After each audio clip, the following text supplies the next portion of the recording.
Più 39 è un network di professionisti pensato per portare l'architettura italiana all'estero.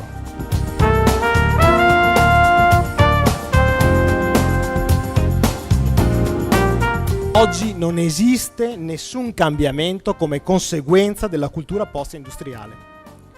Le nuove tecnologie, le nuove politiche e le nuove economie sono completamente avulse dai procedimenti urbanistici ed architettonici. Penso a quando Ildefonso Cerdà, a metà dell'Ottocento, fa il piano per Barcellona, costruisce e disegna la strada di 5 metri per la gente e di 10 metri per le macchine. A Barcellona non esisteva una macchina.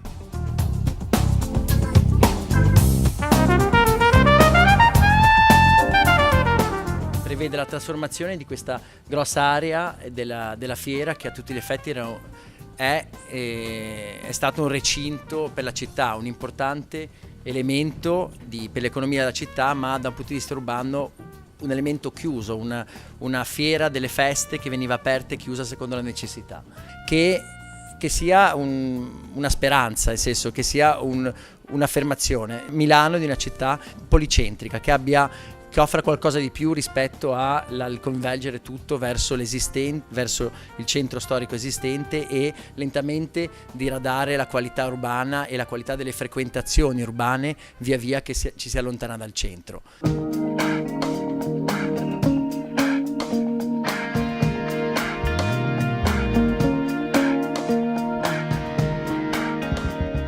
L'edificio che avevamo progettato è un edificio che rappresenta un'estensione, se così si può dire, del Museo della Guerra, un edificio molto particolare, un edificio bellico che nel corso dei secoli ha avuto vicende molto, molto particolari. Era un edificio ovviamente militare, è stato sede delle armate tedesche, è stata una prigione e tuttora è parte di un comparto militare completamente separato dalla città. Si è deciso di eseguire un gesto drammatico molto forte, ma che incarna quella che è effettivamente la memoria di questa tragedia. L'inserimento di questo cuneo, di questo simbolo molto forte all'interno dell'edificio in maniera drammatica, direzionandolo appunto a segnare simbolicamente la direzione da cui arrivarono gli aerei che devastarono la città.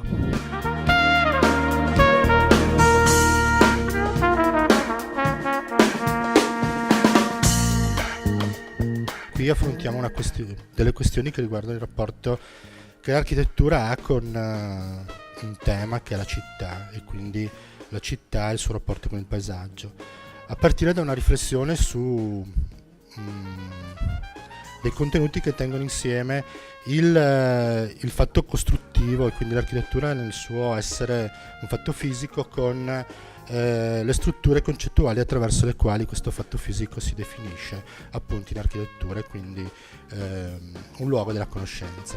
Ed è il tema della città legato appunto a come conosciamo e come leggiamo l'architettura rispetto alla storia.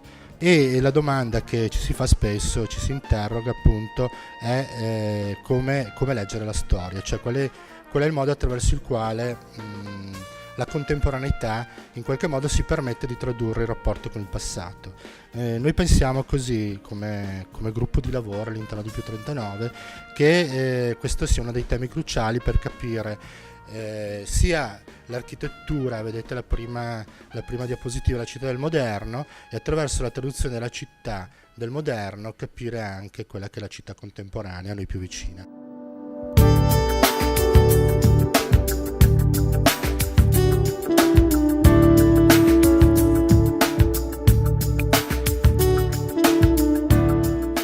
Alla domanda di cosa parlerai oggi, io ho detto di 3 cose.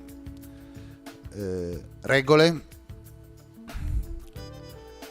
amministrazioni e architetti. Apparentemente cose che sappiamo legate per questioni strettamente naturalmente tecniche, secondo me invece un legame oggi fortemente da mettere in discussione, che ha un'attinenza politica molto, molto pronunciata.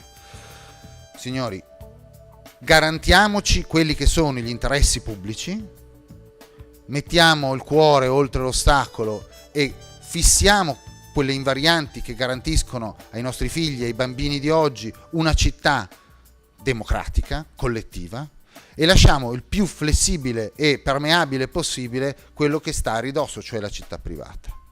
Mischiamo quelle che sono condizioni ad uso privato con utilizzi pubblici e forse qui si può rendere più concreta questa immagine della città analogica.